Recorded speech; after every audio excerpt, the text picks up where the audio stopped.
We're going to get started for just a second. I just wanted to do a show of hands. Is this your first trade show? Raise your hand to see. Welcome. Welcome. We're so happy to have you here today. When the presentation is over, trade show downstairs. We will help you kind of guide you to go down the stairs. We have food and beverages, and we're excited to have you guys here. But first, we're going to start out with I want to introduce our educational presenter sponsor. Okay, awesome. Ferguson Roofing. Jason, come on up.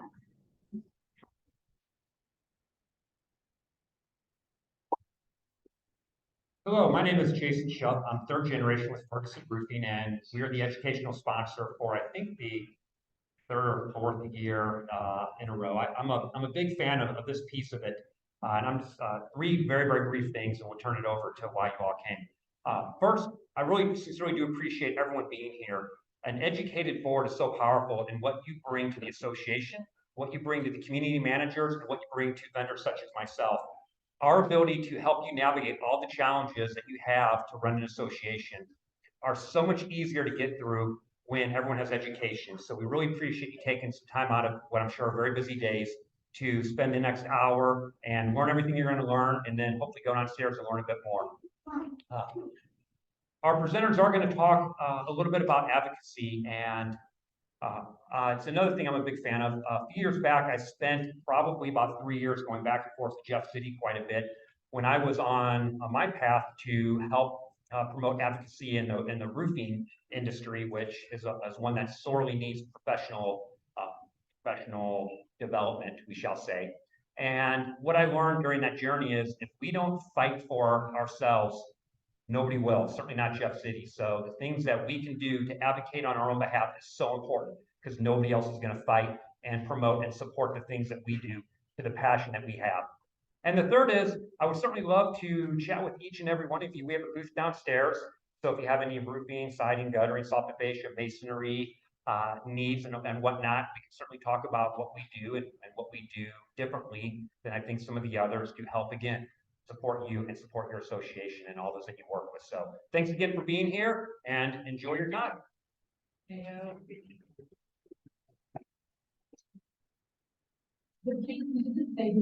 is also our trade show, fantastic committee chair. So he helps plan this whole event. So thank you, Jason, for that. We appreciate it. To get started here, I'd like to welcome our two presenters. We have Todd Billy from Stanford Stevens and Elia Ellis from Elia M. Ellis, Elia M. Ellis LLC. So I'm going to hand it off to those first guys.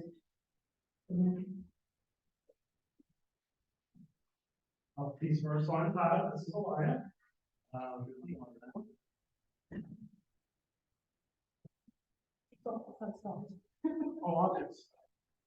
So, we were just in the back, and actually, it's nice to see so many first-time faces because we teach on this all the time, and eventually, and some of you I've already seen and already chatted with, eventually we're saying the same things over and over again. It's nice to have some fresh faces. So we have the presentation. We'll go through it, and we try to do questions and answers at the end. We both have booths downstairs, so you can also visit us down there and bother us then, because everyone likes their legal advice. We understand that, and we do our best. If you don't like it, sorry. Our answers tend to be our answers. One thing that I do want to do before we get into it is talk a little bit about Kathy. Kathy does not like praising herself. It's been 16 years now, or 15? So I'm 15. 15. Kathy, since you've been the chapter executive director, how many awards have we won? 45.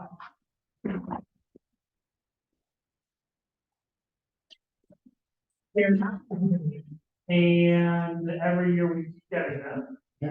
National, yes, these are national TIs, international. I did that too. So they're and what are our numbers? In 15 years we were and we are just about to be a. It doesn't seem like much until you realize these small chapters. What was that? Come close to number. Close to 5. And we are, as you can tell, through Kathy's help, and I don't know why, he's got his tour on the board, I've got my tour on the board. We take this seriously because, even as Jason said at the beginning, our industry is a bit of a challenge, so, yeah, I guess we can. Yeah, if anybody wants to know what I looked like a year ago, just you might know what I look like today. Speaking of age, that is 6 years old. And everyone reminds me that I should probably get another picture taken. And then I remind them that I'm not. So, and I don't need to see how I think. I blame owners for this one. Anyway, that's a fun stuff. So, the goals and themes you can see on there, we're gonna try to go fast with some of the background stuff so we can get to the bigger stuff. So let me get this going so I can get you to why I talk about all that. The number one, and you see the numbers here, I'm not gonna read it, the number one figure that seems to get the most weight when we talk to owners, and really anyone outside the industry, is in 1970, there weren't that many owners living in an HOA. It's about, what's the number, 2.1 million owners living in an HOA or condo in 1970. We're at 75 million, 50 years. Yeah, huge. So one of the things that we have to recognize and appreciate, certainly if you're in an older subdivision, is the notion that the lawyer would have gotten governing documents right from the beginning is no. Stop being mad at him and fix it. Right? But that's a really, really big number. Just be aware of it. One of the reasons why Missouri has so many associations is think of private roads. If you have private roads, you can squeeze in more houses. So as St. Louis was developing, there was a drive to squeeze more houses. So we wanted to, so that helps pump the numbers up. And we won't talk about Chicago. So learning the language. I am fascinated by this concept of how we use language. Raise your hand if you have an indenture of trust. That's a quirk on St. Louis zoning. It's not really a thing. It's a trust model.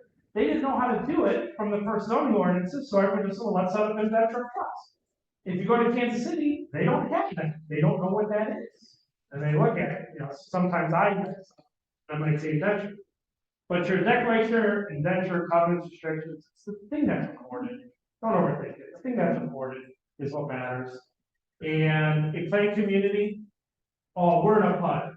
That's not a stop. Either you're in a condo or you're not in a condo. If you're not in a condo, you're just a subdivision or a planned community. It's okay. Sorry to disappoint you.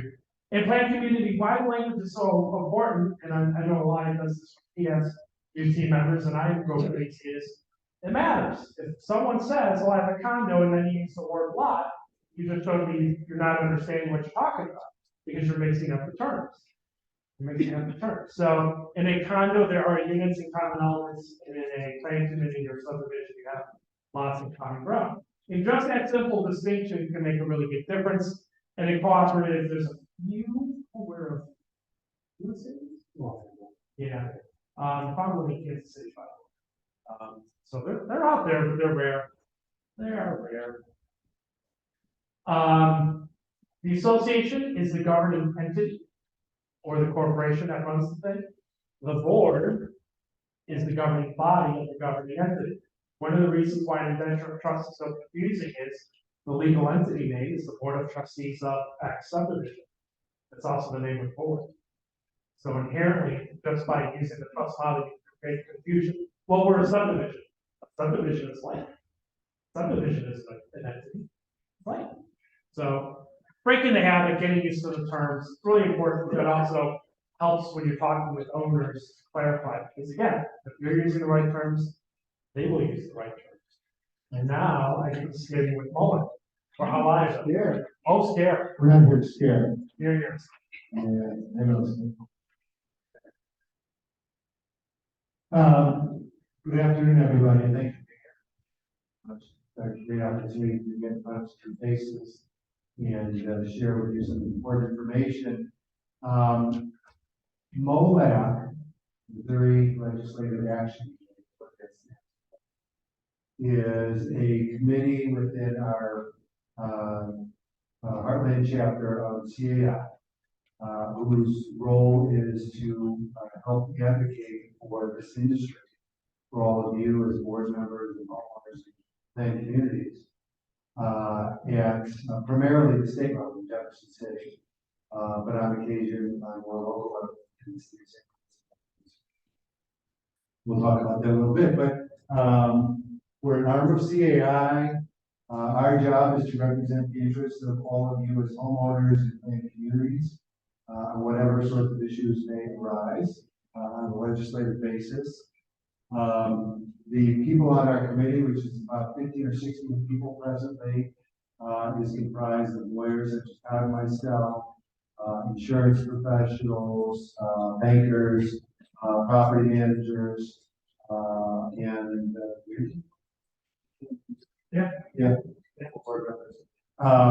so a variety of different constituencies serving on the committee. We generally meet once a month throughout the year. And we are working with a professional lobbyist to help us in Jefferson City, open the doors, get communication, make relationships, contacts for us. The lobbyist that we worked with this past year for the first time, who's terrific, his name is Steve Carroll. And we're going to be working with him again for the next several years. And Steve has done a great job in terms of helping us get known amongst the various legislators and especially important ones in our city, and to make the issues that are important to us known to them, and to generally help us get the communication going and the advocacy going. One of our roles is our committee is to try to educate you and to put out periodic newsletters about what's going on. As you probably are aware, the legislative session in Missouri runs from January 1st till the middle of May generally. And so that's when the bulk of our work is done. And I wanted to talk a little bit about the specifics about what we've done to give you some examples about what we've done in the last year or two. So one example, last year in 2022, and some of you may be aware of this, there was a law passed having to do with solar panels in homeowners associations. Are some of you familiar with that? Joe, familiar with that? Okay, so what happened, as I understand, is that for quite a number of years, the solar panel industry was advocating in Jeff City to promote some law because they felt that there were quite a few homeowners associations throughout the state of Missouri that had restrictions on solar panels. And they felt that that was a barrier to their economic interests. And so they were promoting legislation that would prevent homeowners associations from prohibiting solar panels. Okay? And they were trying for years and years, and with success because of the passed. And then last year, 2022, they were able to get their bill passed. And what they tried to do was not obliterate altogether restrictions in homeowners association covenants on solar panels. So the homeowners association have a absolute prohibition, that.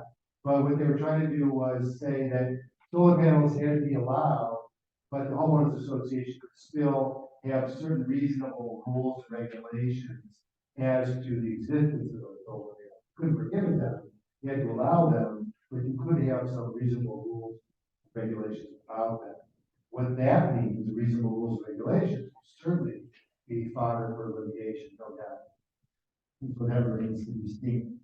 CAI's position, of course, we are very much in favor of green energy, and we're not wanting to prohibit the use of green energy on solar panels, but we also advocate very much for the individual communities to be able to have a say as to what their community looks like and where those solar panels might be placed. And so we tried very hard, to negotiate with the sponsors of solar panels.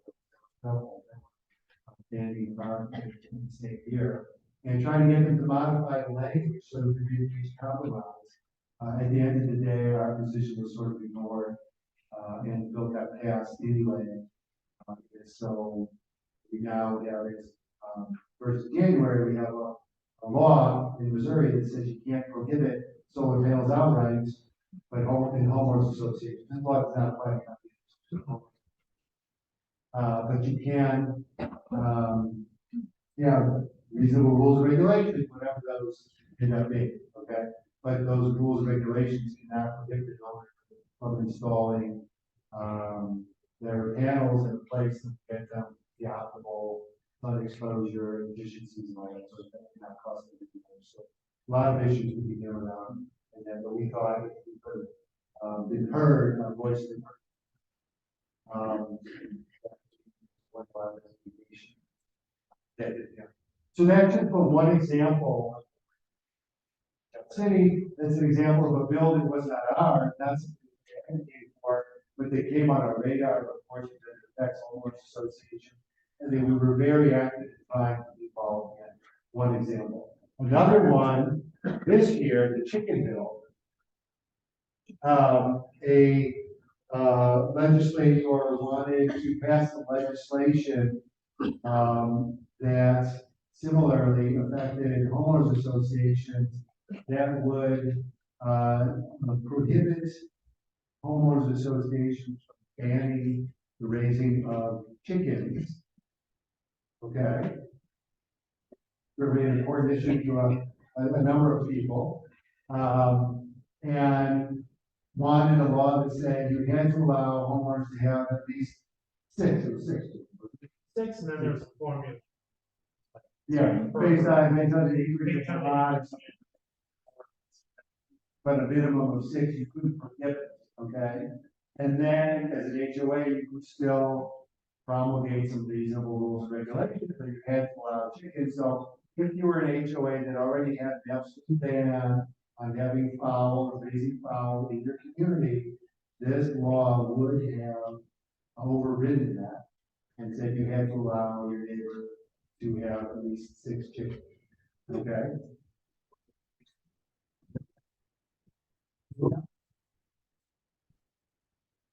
They dealt with that. But that law did not have fees, we fought very hard, against that, and we were successful in helping to beat that. It'll probably come back again, and so we'll deal with it next year and the year after. But just again, another example, crazy as it sounds, the kinds of things that come up that affect community associations in the city, you wouldn't expect it, but they do. And so that's what MOAC is there for, is to address those, be aware of them, figure out which side of the argument we're on, advocate for an appropriate compromise if possible, or to be if necessary, and do the best we can in that regard. So that's what that's all about. And then another example is something called the Subdivision Property Owners Protection Act, which a Representative West, Richard West from St. Charles, the Valley area, he decided that he needed what he thought was a comprehensive piece of legislation to govern all homeowners associations. Again, not really kind of, but he designed some legislation that doesn't make any sense because what he was basically saying, one of the principal tenets of it, was that an owner who bought into an HOA would only be subject to the existing rules and restrictions that they bought. So that if another rule, a new rule came in to being in the homeowners association a year later, 2 years later, 5 years later, that owner would not be subject to that rule unless that particular owner affirmatively agreed to be bound by it. The net result of that, a practical consequence of that would be just about every homeowner in the subdivision would be subject to a different set of rules. It doesn't make any sense. So we worked very hard to defeat that, and we were able to keep that law from getting its day in the sun last, and the past, most recent legislative session. And we'll probably have to keep, working to advocate against that particular versions of it. And then, on a similar plane, we at the CDI and OLAP, have been working towards a piece of legislation that we call the Homeowners Association Bill of Rights, which is designed to be a more or less comprehensive piece of legislation akin to the condominium act that we have in Missouri, but for homeowners associations. Currently in Missouri, we have no such body of law. You know, for homeowners. Okay? And the idea of this homeowners association bill of rights is to create some uniformity between the homeowners associations throughout the state. And to fill in gaps where we have various communities and their indenture or their deed trust or their CCRs are lacking on particular topics. We'll do what we lawyers call gap, fill the gaps where your company's not necessarily address an issue. This piece of legislation would be a company's body to do that, and it would benefit the entire industry of homeowners throughout the state. So we've been working on it for many years, but until this current year, we did not have a sponsor bill. But with the help of the lobbyist Steve Carroll, we were able to get a sponsor, Brad Christ from St. Louis County, who sponsored the bill. We got a hearing in front of the committee this spring, where the committee members, we got to testify about it and answer questions about it and get some general interest and awareness about the bill. And we understand that's going to be a multi-year process, probably, to get enough support to get it passed. But this year was a fantastic year because we became a sponsor, getting the hearing, getting acknowledged, and the awareness. And the factions or the constituencies that are sort of our resistant to this are the home builders, because they believe we're trying to regulate them with this bill, which we're not trying to do. A little bit the mortgage lending industry, which is concerned about their lien position, which we are quite willing to work with them on, and also the realtors who are worried that that sort of thing, that we're going to create some regulations. So our intention is to sit down with each of those constituencies this fall before the legislative session starts again on January 1st, try to reach some compromises and if not gain their support, at least anticipate their opposition to our bill. Because each of those, especially homeowners, industry and lobby, it's pretty powerful. So we need to stop opposing us. Hoping we take them. So that's what's on the agenda for us going forward this fall, going into next year, as well as dealing with any other bills like the chicken bill or the overhead bill that it come up in the future. That's what OLAC is all about. That's what we're doing. And so we're looking for your support. Obviously, awareness today is the first step in all. And at the end of the program today, make the appeal. You've got some sheets on your chairs talking about that. We're hoping you can go back to each of your communities, talk to your boards, and get a pledge, whether it's $1 a door kind of pledge or a fixed amount per year that you build it to your association budget. That's what we're looking for, to be able to help. Our main expense is really low. You know, other than that, we just have some administrative costs. But that's really the one main line of their budget for OLAB. But we have to have it, and as I said, Steve Carroll has been working his ways in driving for financial support from what we can do. Okay, great. I think that's it about OLAB. Yeah. So that's it. So, just as a slight segue to Steve Carroll, just to show you how good of a job he did, my primary role from OLAC, I've been on it too long, has been on that bill of rights. You got so much traction, I couldn't keep up with what you needed, and so you expanded it for it. Which is a good problem. It's a good problem because we thought this year was just going to be a introduce everything, and no, it was a come on, let's get this moving. So it was an interesting day, but a good one. So we always cover these two slides, no matter how many times you see us, we will always do these. It is important for you guys to know that there are more things out there every declaration. There's a lot more of them. You guys should learn supposed to know that. That's why it's lawyers. Okay? And there are considerations that just wouldn't pop in your head. Just this week, having someone asked about a rate for a disability. It's not in your declaration or indenture. There's a federal statute. Just things like that. You wouldn't know. So what I would like to say is you have to be aware of these things. You have to understand that those things are there, because how else would you know to answer the question? Because what do most owners do? Actually, a lot of lawyers do. They just go to your declaration of bylaws, they don't even think about it. And that's not correct. You have to start through the hierarchy. Now, when you do it long enough, like we know, what's the issue? We know, but in our head, we're doing it. We're doing the same exact stuff. The one that we would expect you to have a good working knowledge of is, and this is again your declaration or indenture at the top. If you're incorporated, which you should be, it's an articles of incorporation, then your bylaws, rules, regs, policies, past practices. Past practices does not make an amendment. Sorry. It doesn't make it. Sorry, hierarchy. Oh, I'm sorry. Hierarchy is the higher up is what controls over something else. So if something conflicts, the higher will control. Okay? It's a good question. Sometimes we get a lot of associations, not as much in St. Louis. I'm seeing it out of state or more rural areas. Well, it's too hard to amend the declaration, so we'll do it in the bylaws. Not a thing. Just not a thing. So the hierarchy is what you're expected. I would expect a board and even community managers to have a good working knowledge of this hierarchy, so you know what controls and how it can be amended. So What did you say about that? past practices is the weakest.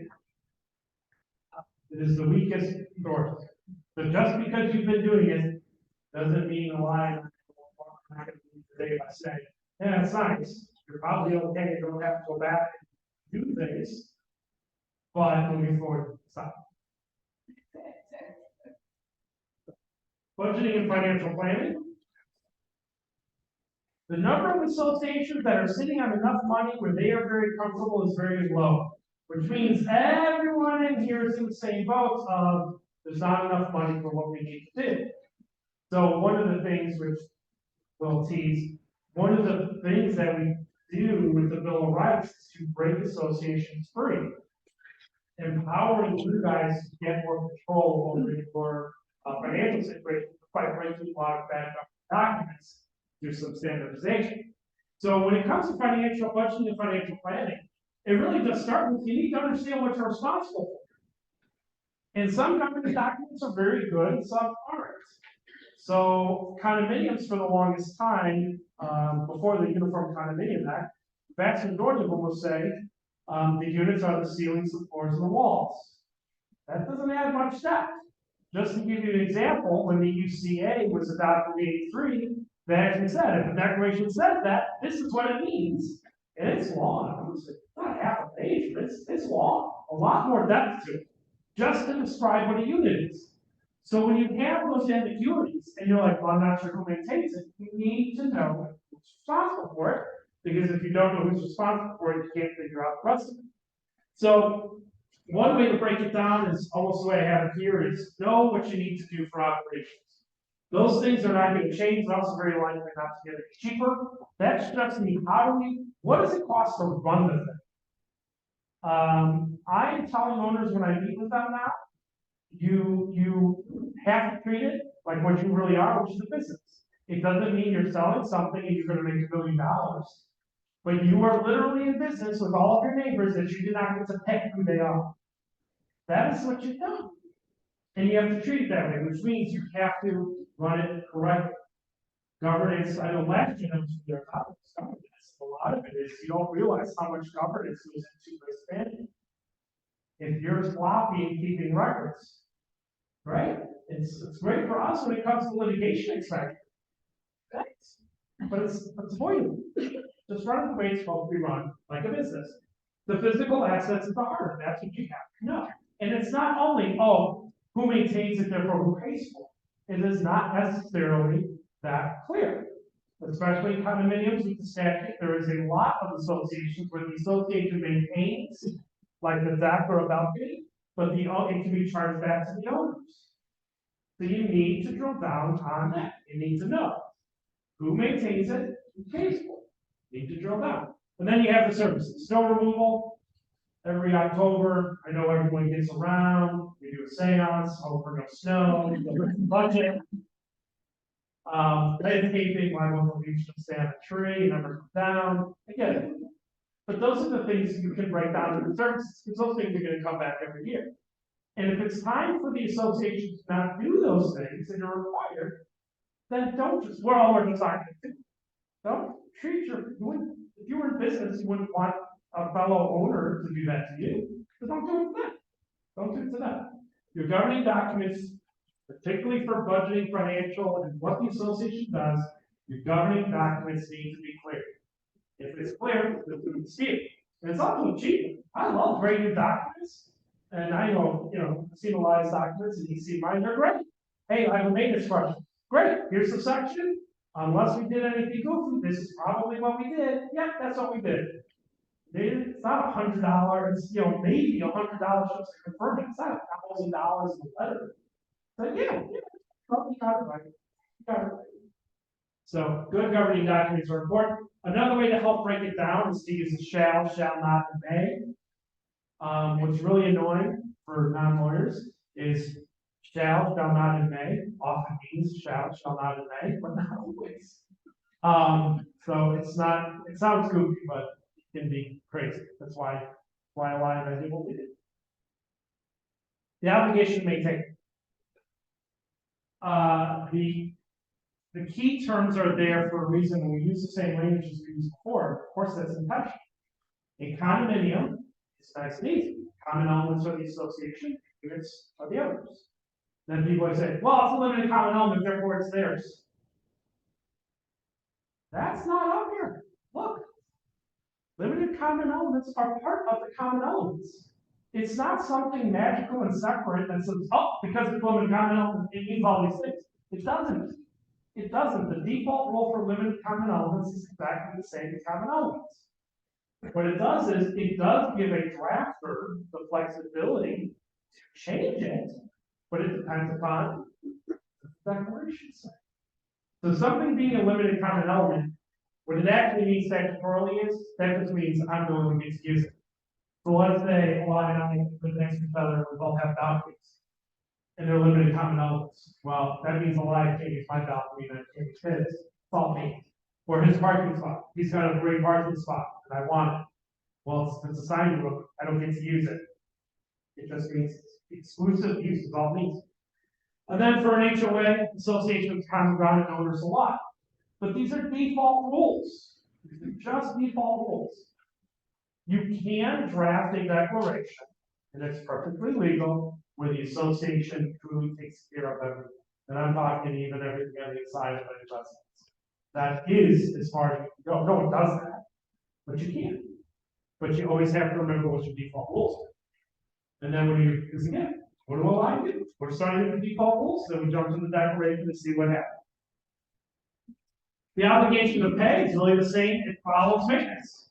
Obligation to pay follows maintenance. The association is responsible for the common elements, owners are responsible for the units, association, same thing, common grounds association, owners a lot, but it can be changed. The declaration for the venture, it's all about what does the declaration say, what's that contract say, what does it do? And it does result in quirks. I have a condo that was so poorly written that the utility line up to a certain point is the utility carrier. That is the association for about 3 feet. That is the owner's responsibility. It's dumb, but that's the way you draft it. And I stuck with it. And it is what it is. So bad drafting it's out there. So what does the declaration say? You gotta look familiar. Yeah, it's just the maintenance rules. Just the maintenance rules. So budgeting operation services make that list. It is important because all owners do this. I got a guy. I don't care. I got a guy too. We're a commercial, you have to treat, especially for a condominium. You have to treat it for what it is, which is it really is a commercial structure. You're insured as a commercial structure because that's what it is. Single family home, sure, that's different, okay? But for condominiums, you have to recognize what you are, a clubhouse. That's not a house. That is constructed based upon commercial standards, sure that way. So treat it that way. You're in business together. So contract review uncertainty. How many percentage of associations that you're already smiling, you already know. How many contracts do you review? Because I know mine is a small percentage. The answer is not nearly enough. Nearly not. That's right. And it shocks me because I have we just spent, $600,000 for the roofs. Okay, can I see the contract? Oh, this is what we have, and it's one page, and they have part as their logo. Yeah.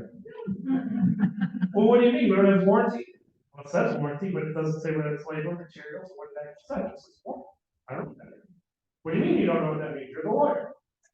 In practice, I didn't work on this. So it's one of those things that you have to recognize. Our Why like to ram oil for the baby now? Could be later, right? And you have to recognize now, does that mean you're gonna have us read and look over every single contract? No, that's over. You have to look at it as risks. If this goes south, are we ready to pay for it again? If the answer is, we don't wanna pay for it again, then don't. Use your attorney to work with you to protect yourself, because that's what we're there for. The contract can also provide certainty. What happens if there's a dispute? And, through our experience, we know, look, if it's construction, we're not gonna waste time over litigation, maybe we're gonna do binding arbitration through the construction team and rules and whatever, and it might be faster and better and things like that. You guys wouldn't know that, if you don't ask, we can't tell you, we can't help. The contract also provides certainty. Okay, I don't know how many people put in new contracts. I'm shocked as how many times I see the information comes through. And then I'm like, let's say, I'll pick on Kansas City. Anyone here from Kansas City before I come here to the bus? Okay, good. One came in and it was I'll just say it was a restoration company, someone's initial restoration company. Okay. I'm checking out the contract. I go to the Secretary of State of Missouri. They are not registered to do business in Missouri. It's not that big of a deal. I'm like, okay, what's Kansas City? Let's go to Kansas. They are licensed in Kansas, which is fine. They're registered there. Different name. So the contract will not have had the right entity name. Something as simple as that. That's like a liar calling me the wrong name. To teach my staff, if they set up an association in our system the wrong way, I get to call them the wrong name for the rest of the day. It hurts. It makes a point. And it's, it's just saying, give me a name that I know you and I will look for that. But it gets to the point, that's the name. You don't have to be called the wrong name. Well, the contract has the wrong name, and something really goes south. You don't think the lawyer's gonna raise that issue of, hey, who did you do? We gotta figure that out. Just to put a teeny point, not to go too far afield on contracts, but you have to remember 99% of the time the contract is written by the contract. Or their word. So whose best interest do they have in mind is addressing, not the HOA, the association. So there's usually no provisions in there that are reflected. So you need somebody with a knowledgeable eyes. Yeah, the indemnification, dispute resolution, insurance. Many times like, hey, they have workers' comp. Well, Really? Yeah. How many times did you get this one? We signed a 3-year landscaping deal in Mount Alley after 6 months. Yes. Oh, yeah. Right? Yeah. Why can't you get us out? Oh, you have no- Yeah, there's no termination provision. The laundry service is supposed to usually 10-year contracts. It's not, so I thought 10-year contract. Almost impossible to get out because they have right of first refusal. So if you want to switch from one laundry company to the other, good luck. Can't fix that. That's not a thing. One thing that helps, CI members and credentials. I like working with Jason because if there is a problem that I hear about it, and it's usually actually I haven't had one, it's Jason as an example. I get to call Jason. And Jason is not going to ruin his reputation in this organization over some ticky-tacky stuff. Just like I'm not going to do that. Eli is not going to do that. And the vast majority of the vendors down there are not going to do that either. We make the calls to solve the problems. And actually, I saw Jason at a CI event we had a mutual client, needs their roofs. And he goes, hey, if you hear from them, know why? And he goes, the prices are going up by the end of the month. A throwaway at an event, saved an association 10% because the prices were gonna spike. So they were close, they were already gonna go, Jason, you gotta sign now. Not trying to make it, but you gotta do it, and it was a throwaway, didn't have to say that. Cheaper is rarely better.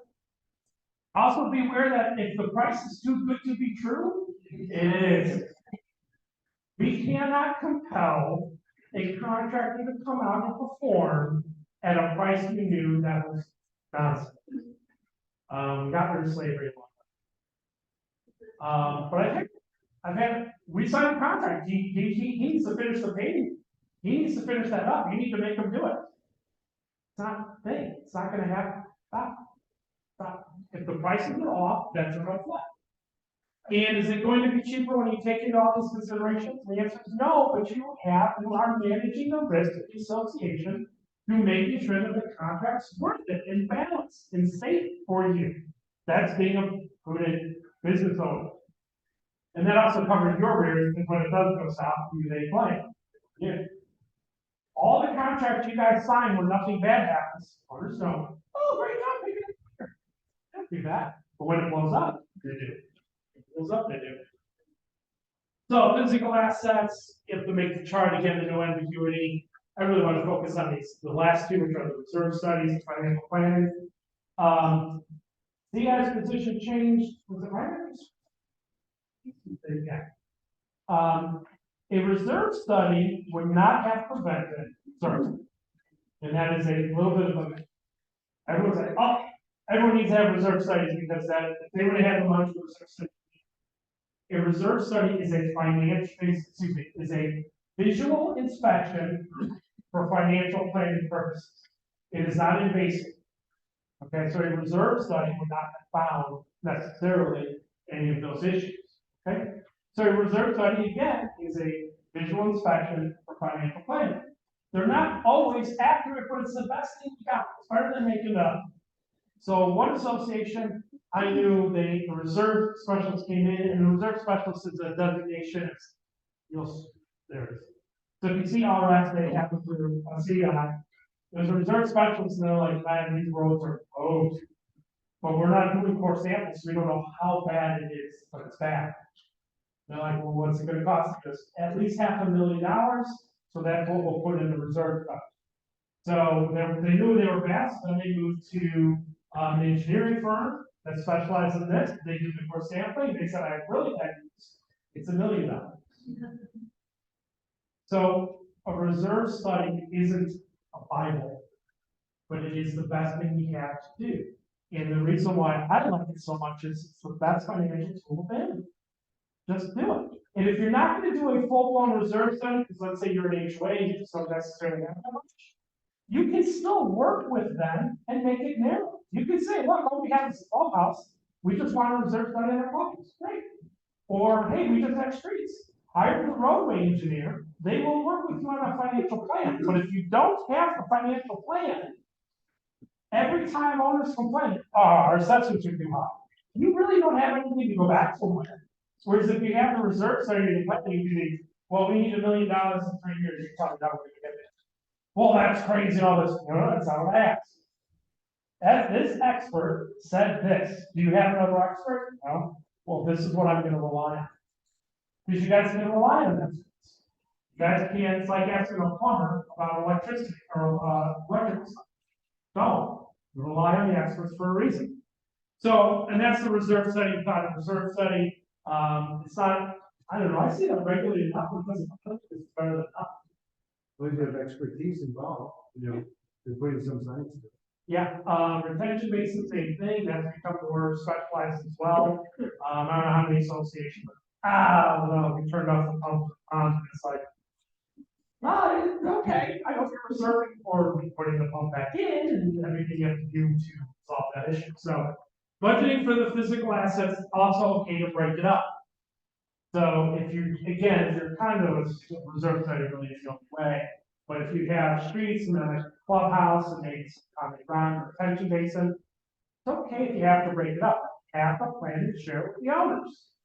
Bring the lawyer in, the search specialist, the manager, and you guys sit down. Actually, I usually have to sit in the crowd as board. So we can go up there and talk, but guess what? You don't have the money.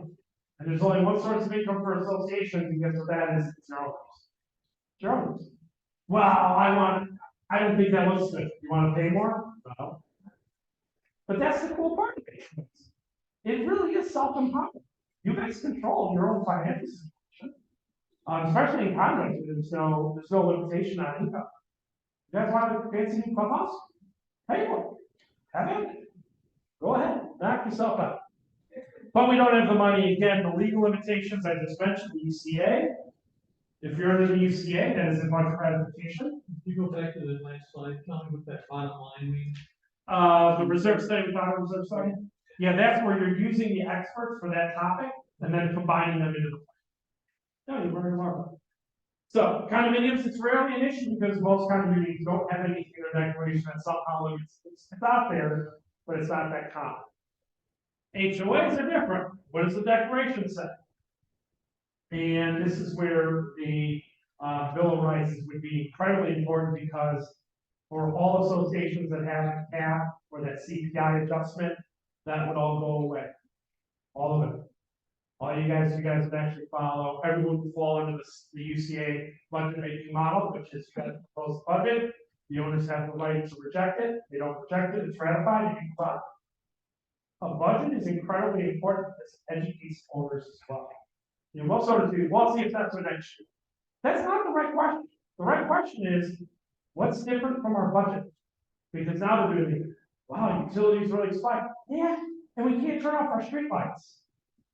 So even if you're doing the, yes, we're increasing by $10, and that's what owners ask, take the opportunity to educate them by showing the budget. How did you decide that amount? Look at all of our increase. Utilities and insurance ruined our year. Yeah. Snow removal was a bad year. What do you want us to do? Stop removing snow. A budget can educate owners. So again, what does the declaration say? The political limitations, if there's no legal one, it's absolutely self-imposed limitation for condominiums, for vast majority of condominiums and HOAs that don't have a cap. And I give up, well, people can't afford that. That is not a legal defense. It comes up, I have a picture later, I'll show you the defense stuff. But it is self-imposed. You're already asking the wrong questions, and I don't know what is important. The right question is, what do we need to run the association prudently? That is the only question. That's it. Don't make it up. Oh, well, we're just gonna go to bankruptcy. Sorry, not an option. An association did try to go to bankruptcy, and the court said, your assessments, your limitations on assessments are self-imposed. Go raise the money. Raise your assessments. It's harsh, but it's true. So what are the legal risks? Up here is the breach of duty, and this is a statutory number for condominiums. Board members are held to a reasonable standard of care. It has not been litigated, so I don't know where. Correct me if I'm wrong. I don't think it is national where a board member has been held liable for artificial treatment law. But it's only a matter of time. It's gonna happen. So if you're on a board and you know you need X% more in the next year, and you're like, I don't want to pay it, tough. I think that's reasonable. I don't think that is. And especially after Surfside, I think it's only a matter of time before we get some case that says, stop it. You need what you need. Did you knowingly, artificially press success? Yeah. Totally.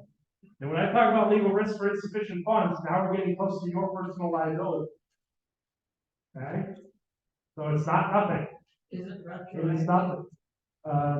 Well, it depends upon who made the decision as to when it was done. I had a situation, so our office does some insurance defense work, and very annoying, but part of that work is we have to give an analysis of best case scenario, worst case scenario, and all the strategies. It's very annoying. And time consuming. I was presented with a fact pattern for a condominium where they were purposely hiding that they needed a new roof for about 8 years. I presented this because I had to the insurance company to sue every single one of those board members for the past 8 years because they knew about it and they were hiding it. The insurance company is not there to cover intentional conduct.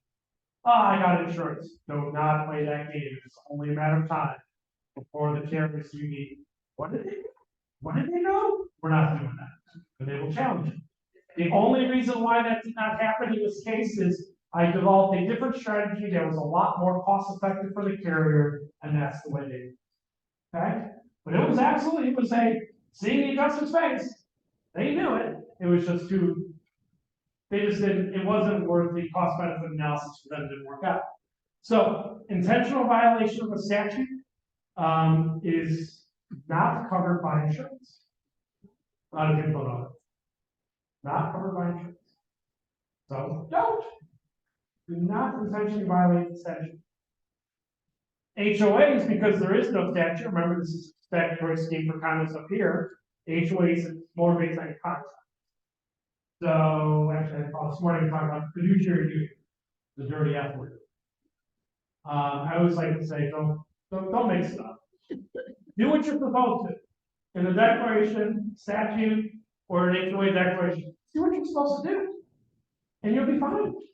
Listen to the experts, follow the guidance, you'll be fine. You may not like the results of it, but at least you're not personally liable, you're not exposed to that risk. So there it is. Oh, of course. You want to compliment the outfit? Beautiful outfit and excellent information, but just underscore, if I'm sitting in your seat as a board member, listening to this presentation, going, okay, well, what is my basic duty with respect to budgeting and providing, why as a board member, what's the standard, what's my mantra? And if you'll remember one simple thing, the purpose of the association, the purpose of the covenants and restrictions, the governing documents, the board to administer all this, is to preserve and improve property value. That's what the whole thing is about, to preserve for everybody to live and improve property values. So it's not hard to figure out how that translates into the budget process. Okay? Well, we have siding, or we have green space, or we have a clubhouse, or whatever we have. What is appropriate, reasonable care for that structure? And what does it cost? Whatever it costs, we're gonna get 3 bids, we get 5 bids, whatever it costs, that's what we're gonna do. It shouldn't be negotiable. It's just gonna be which contractor is the best deal, who does the best work, et cetera, et cetera, et cetera. But as a board member, your job is to make sure it happens. It's not discretionary. Are we gonna maintain the clubhouse each year? Of course you are. You're gonna maintain all the common elements the way they should be maintained. If you don't know what the should be is, that's what you get. Okay? I don't know anything about repairs. That's the street expert. But that's your role as a board member, is to preserve and improve the property value. So all the decisions you make as it feeds into the budgeting, which necessarily feeds into the amount of the assessment. Everybody's so concerned about, understandably so. It all feeds in, it's all in that one overarching goal. Yeah, you're actually up on the way. Oh, I go over to the after. So I'm just trying to think if I had. No, you take over. I'm Okay. open up. Very good, okay. Oh. So the tools to help today, of course, CAI, that's what this educational program is all about, once a year. National conventions, if you're so inclined. Now you all have me here to a special lawyer seminar here to follow up on the latest in previous association law. That's a large part of what CAI is here for, is to provide this content for you, so you don't have to reinvent the wheel and figure out yourselves. Okay? Management companies provide, and I'm sure already most of you know this, like self-managed, provide time and resource and knowledge and information and experience and connections to the experts and contractors. Those that are involved with CAI, of course, we're biased, but those are particularly well-educated and knowledgeable managers, and we urge you to rely on them as a resource. your legal counsel, of course. When in doubt, ask your lawyer before you get in trouble. We're here to help you amend your age-old governing documents. We're here to review those contracts before you sign them, especially the big dollar ones and the multi-year ones. And lenders, in the last 10, 15 years, there's been an explosion of lenders who have realized that it's good business to get involved in lending to community associations who haven't planned to do a reserve study and put away the money they need out of facing gigantic bills for long-term capital improvements that have come due, and they need a chunk of money. That's the paying for it later with interest and bank fees and all that sort of thing. But there's plenty of options now in the market for banks that want to do business there.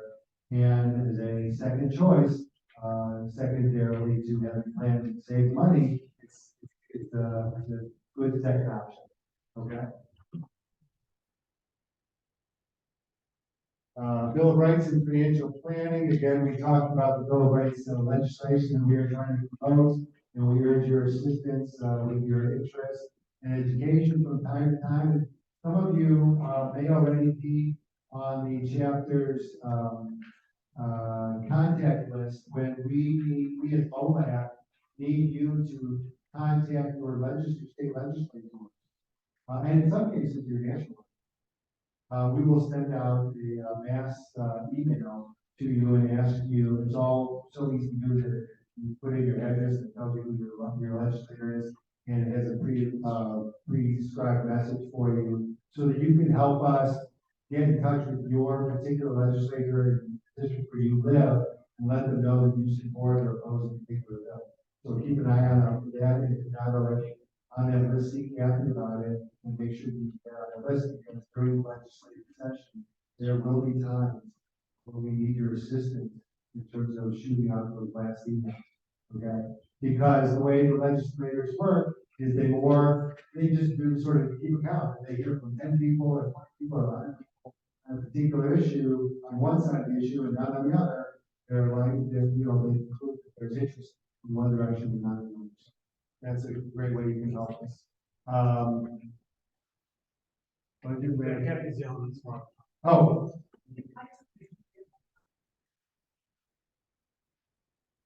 Yeah, I think we're just. Okay. Yeah. Okay, yeah. I'll make the pitch now and then we'll go to questions. Pitch is exactly what's on the sheets and you up there. Really encourage you to take a look at this thing, in the community, during the board, take it to its board meeting. See if you can convince everybody, explain them what we learned today here, and see if you can get your community to agree to a financial commitment on an annual basis for our OLAP, which are your best. Okay, ready to open up to questions? Yeah. You sure? That's one. There's an end. Okay, right there. Yeah, after that slide that was added, we talked about that subdivision property owner protection act 2023, correct? Yes.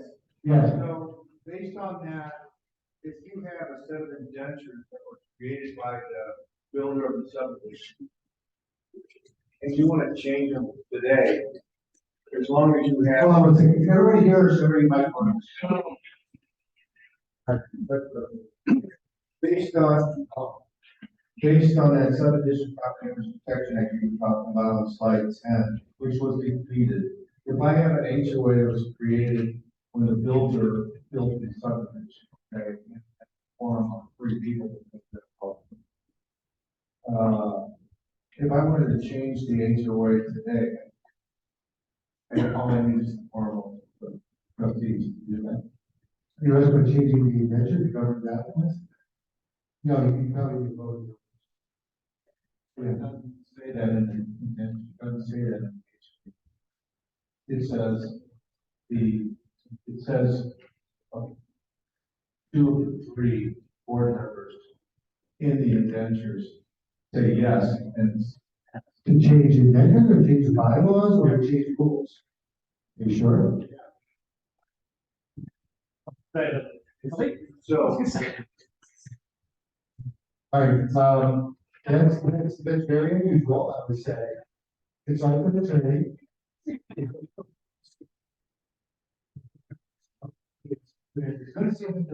Yeah, in your project, when would you get free bids versus using the management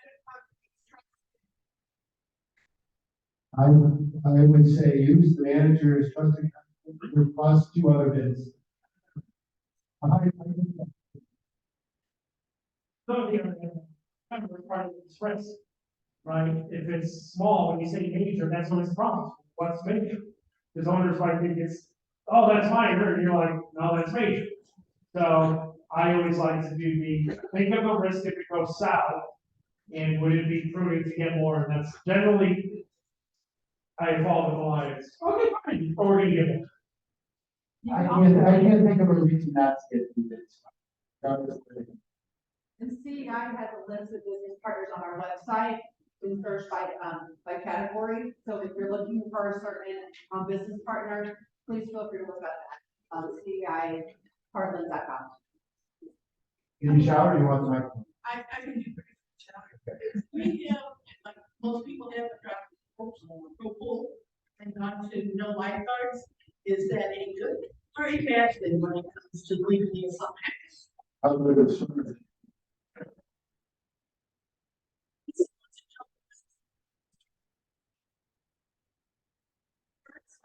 Yeah, I mean, that's a complicated question, I would say, you know, if you're not providing, right, that's the alternative, right? And I think if you document it that way in terms of signage, and making the owners aware, and any guests that might come and start residents, to make sure that everybody's aware, I think you pretty much covered your legal and fines, but, and I get it, because these days, lifeguards are hard to find, they're expensive, all that, people are just getting away from it. And it's a fact of life, it's an uncomfortable fact of life. I think was county has sites that have lifeguards. Yeah, which is always fun. I'll throw Karen under the bus. Karen, insurance companies, they ship from lifeguards to no lifeguards. No problem. There you go. See how easy that was. No, in terms of insurance, you still need all the time, people legal stuff, but. Okay, one more question, and last one. Yeah, well, here. Sorry, Kathy yelled at me. Can you speak more to breach of duty relative to having good business controls in place and running the condo board as a business? How that relates to breach? Well, so the problem with the question relates to essentially kind of what are the best practices when you're running the association in terms of business, in terms of managing the risk of a breach? And the real problem is it's really, really fact specific. So some of the red flags I would look at is, are you getting bids or not? Do you have minutes? Are you meeting regularly? How are you getting those bids? You know, I got a friend type thing. Check the balances. Yep, the financials, is that being reviewed separately? I know some associations do the review, the financial review, like a mini audit. Employee spending, that is one where the association absolutely is being prudent with the association's money. If an employee is spending money on things that are not for the association, then yeah, the board has it's a job to supervise and its responsibility for that. So if you know that essentially I think it's that. If an employee is using money for personal means that is meant for the association, that's a misappropriation of money. And if a board is aware of it, I think they got some big problems. Yeah. I think they got big problems. I know I'll be up here for a little while. Why you can stay up here for a few minutes? Maybe. Anyway, we'll be up here. Thank you guys, did they do a great job?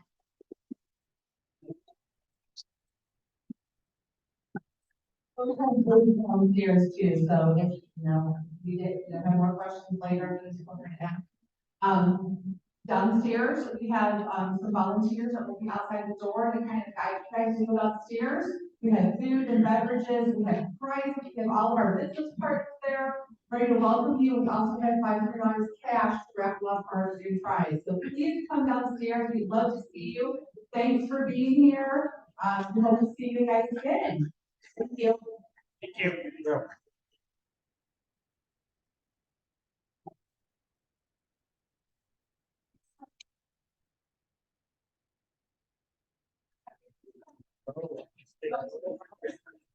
Yes. See, the problem with insurance is it all depends on how health insurance is. So, it's not good. It's not good. The problem with that is the other insurance have those types of losses. If they know about it, it's, they do, it was happening, so yes, it's.